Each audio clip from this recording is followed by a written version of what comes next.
شكون قتل والدين جيمي كلوس وشكون اختطفها وفين كانت هاد المدة كاملة. هادشي اللي غتعرفوه معايا في حلقة اليوم.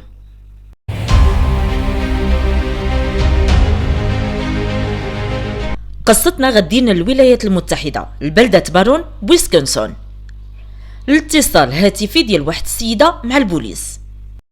كتقول فيه السيدة انها تلاقت مع البنت اللي مخطوفة هذه مدة وسميتها جيمي كلوس، وان البنت تلاقتها وهي خارجة باش تمشي الكلب ديالها، والبنت كانت كتطلب منها باش تعاونها. ملي عرفت بلا اللي كان خاطفها جار ديالها داتها لدار صاحبتها وعيطات على البوليس.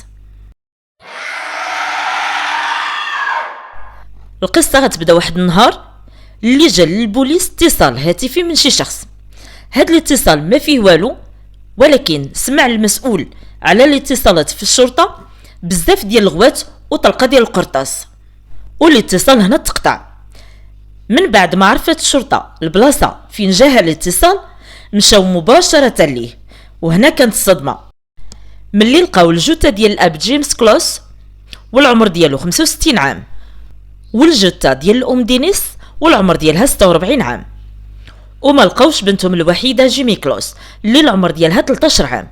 الشرطة سولوا الجيران اللي قالوا لهم بلا سمعوا طلقات نارية، ولكن توقعوا انهم الصيادة لان المنطقة معروفة بالصيد. وهنا بعض المرات كتوقع لينا كاملين كنسمعوا الحاجة وكنكذبوها، كنحاولوا ما نفكروش فيها واخا تبان لينا منطقية، لان ما يمكنش الصيادة يصيدوا مع الوحدة ديال الليل. المهم كاع الناس اللي كيعرفوا العائلة والمتطوعين داروا خرجات باش يقلبوا على البنت، خاصة ان حداهم غابات، وكانت تحطت مكافأة لأي واحد يلقى جيمي كلوس من بعد الحادثة بالضبط. ونهار الجنازة ديال الوالدين ديالها دازت تقريبا 2 ديال السيمانات، تشد واحد الشاب اللي اعترف انه دخل لدار العائلة كلوس ولكن شفر شي حاجة من الدار وما عنده حتى علاقة بالقتل وبالاختطاف، حتى النهار اللي شافت فيه واحد السيدة واحد البنت كتجري لعندها وكتطلب منها تعاونها، وهو الاتصال اللي هدرت عليه في الاول.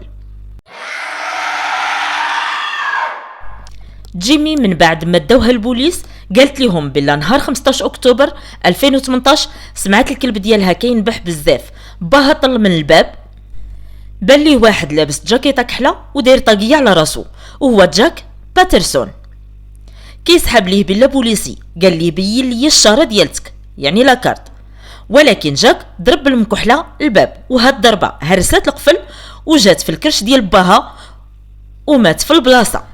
امها من الخوف ديالها داتها للحمام وسدات عليها، ويلا صونت على البوليس حتى قدر جاك يدخل ويقتل الام ديالها، وربط لجيمي يدها ورجليها وداها في الطوموبيل، حطها في دارو وقال لها بدل حوايجك وعطاها بيجامه ديال الدار ونعس بحال حتى حاجه ما كاينه.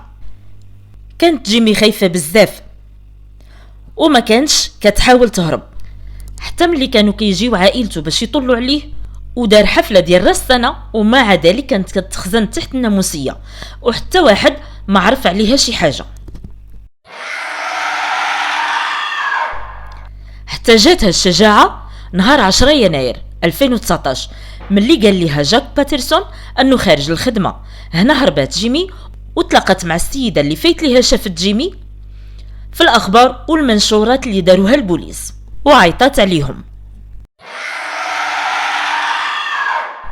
ملي تشد جاك باترسون اعترف باللي اختطفت جيمي وقال لهم باللي شافها وهي راجعه من المدرسه، وهنا قرر انه يختطفها، وقال انه حول اختطفها نهار 5 اكتوبر 2018 ولكن شاف الضوء في الدار وفكر انه يرجع نهار اخر.